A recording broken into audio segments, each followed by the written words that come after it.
Please welcome Rachel Zegler and Gadot.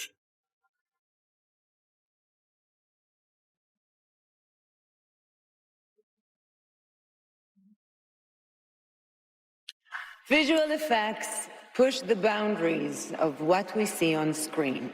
Their work makes the impossible seem possible. With breathtaking ambition, they create magic that wraps its arms around our wildest imaginations. Here are the nominees for Best Visual Effects. Something felt off the moment Rachel Zegler and Gadot stepped onto the Oscar stage together.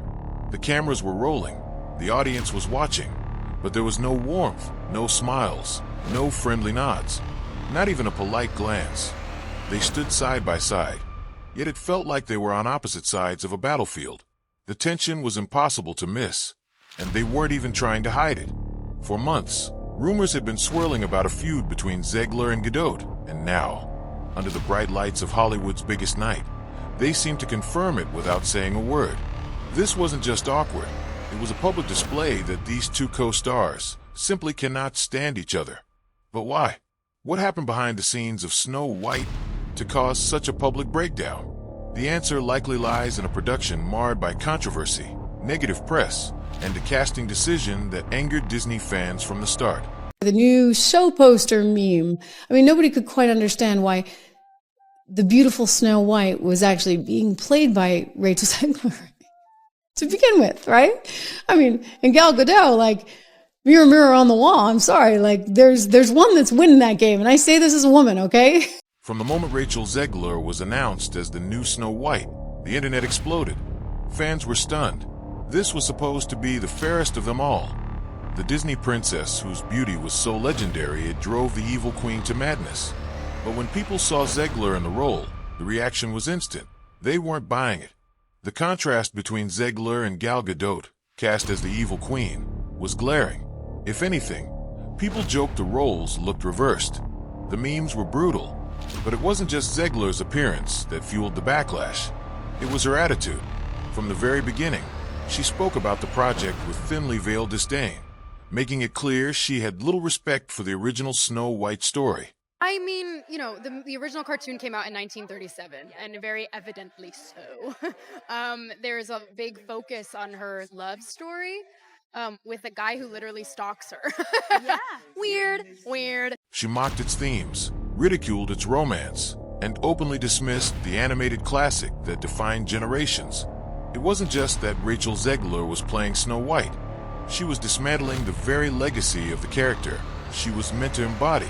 We have a different approach to what I'm sure a lot of people will assume is a love story just because, like, we cast a guy in the movie. Right. Andrew Burnap, great dude. Yeah. It's one of those things that I think everyone's going to have their assumptions about what it's actually going to be, but it's really not about the love story at all, which is really, really wonderful. And whether or not she finds love along the way is anybody's guess until 2024. Disney was already on shaky ground, with a string of box office flops putting the studio under intense scrutiny. And now, Snow White was shaping up to be yet another disaster, one that could turn into a full-blown catastrophe for the company.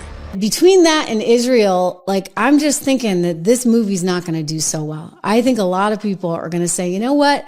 I have better things to do with my time. I have better things to do with my money. I don't need to support an actress like that. These weren't just casual complaints. Fans were outright promising to boycott the movie. Box office predictions were grim, with many saying, "I have better things to do with my money." And as the backlash grew louder, Rachel Zegler's response only poured fuel on the fire. Instead of stepping back or trying to ease tensions, she doubled down, casting herself as the victim and alienating even more of the audience. I never want it to come off as me being ungrateful for the opportunities I have. I can also be having the greatest time and simultaneously wishing people would stop sending me death threats. When critics called her out, she shifted the conversation away from the film's problems and onto herself, claiming she had been receiving death threats.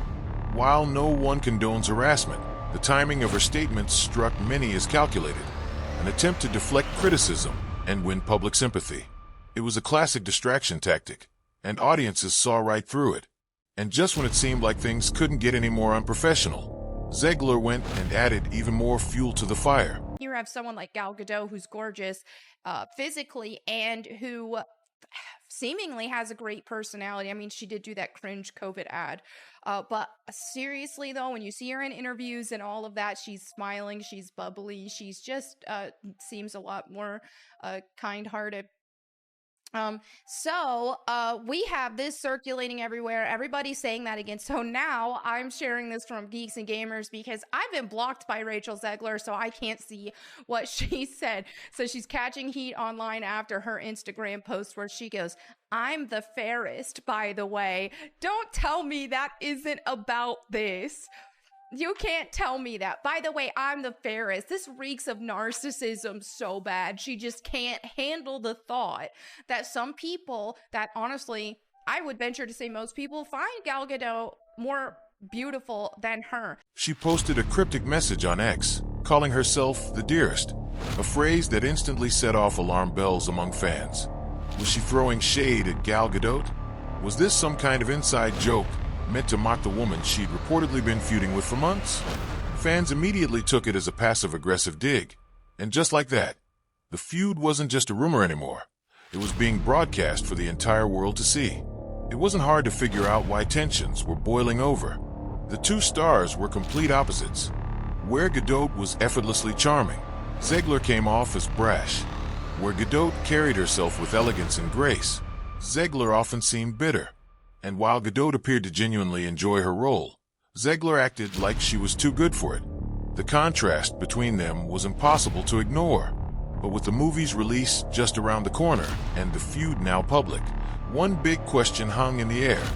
How on earth were they going to survive the press tour together? The internet had already turned against the film. Would they even be able to fake civility long enough to sell it? Or was the real drama only just beginning? Fans certainly weren't waiting to find out. They began dissecting every interaction between Rachel Zegler and Gal Gadot, looking for clues about just how bad things really were. She is giving like an "I don't want to be here right now" smile, and Gal Gadot just looks so sweet, so nice. It's a stark difference. So here she is giving her interview, and she just looks like, "I don't want to be here right now." And that's one reason, and that's the thing, is that's one reason that does make Gal Gadot a likable person. Same here. Look how she's happy. She's like, "Oh, buddy, buddy."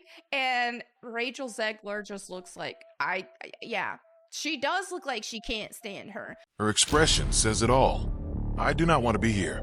Meanwhile, Gadot, ever the professional, keeps up her signature effortless charm, smiling, laughing, radiating the kind of grace that makes people naturally gravitate toward her. The contrast is almost painful to watch. Zegler might have had a chance to salvage her image if she'd chosen to handle things differently. But instead of dialing it back or trying to soften her public persona, she doubled down, proudly admitting to being a narcissist just when people thought she might try to redeem herself. I'm a narcissist. Original cartoon came out in 1937, and very evidently so. Okay. There's a big focus on her love story with a guy who literally stalks her. Yeah. Weird. And then it became like, I will elbow everyone out of the way to play the part. That people will assume is a love story just because like we cast a guy in the movie, right. Andrew Burnap. All of Andrew's scenes could get cut. Who knows? It's Hollywood, baby. I say, if I'm going to stand there 18 hours in a dress of an iconic Disney princess, I deserve to be paid for every hour that it is streamed online. And we absolutely wrote a Snow White that is not going to be saved by the prince. She's not going to be saved by the prince, and she's not going to be dreaming about true love. She's dreaming about becoming the leader she knows she can be. Yes, she actually said it out loud. If there was ever any doubt, that single moment confirmed what people had already suspected. Rachel Zegler thrives on attention and doesn't see a problem with the way she's been acting. And the internet devoured it, because who admits something like that in the middle of a PR disaster? But here's the real problem. They still have to promote this movie. Like it or not, Zegler and Gadot are contractually obligated to sit through interviews, smile for the cameras, and pretend they don't completely despise each other. How exactly is that supposed to work when they can't even make eye contact on stage? This is an absolute disaster waiting to happen, and Disney knows it. The studio is in full damage control mode, scrambling behind the scenes to salvage what's left. But at this point, can it even be saved? The internet has already made up its mind. The backlash is cemented. And the worst part, Zegler and Gadot can't just avoid each other for the next few months. They'll be forced to endure red carpets, joint interviews, and countless promotional events where every smile, every glance, every single word will be picked apart by millions of viewers. And no matter how hard they try to fake it, the public will see right through it. The big question now is whether they can hold it together long enough to make it through the press tour, or if this is all going to blow up spectacularly in public. Because let's be honest, if they're struggling this much already, the press tour might end up being more entertaining than the movie itself.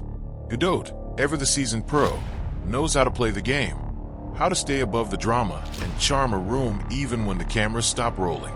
Zegler, not so much, and that's what makes this situation so volatile. Sooner or later, something is going to crack. This feud isn't going anywhere.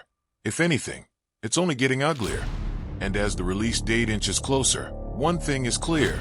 This is shaping up to be one of Disney's most awkward, uncomfortable, and disastrous productions in recent memory. The film itself might come and go, but this PR nightmare, people will be talking about it for years.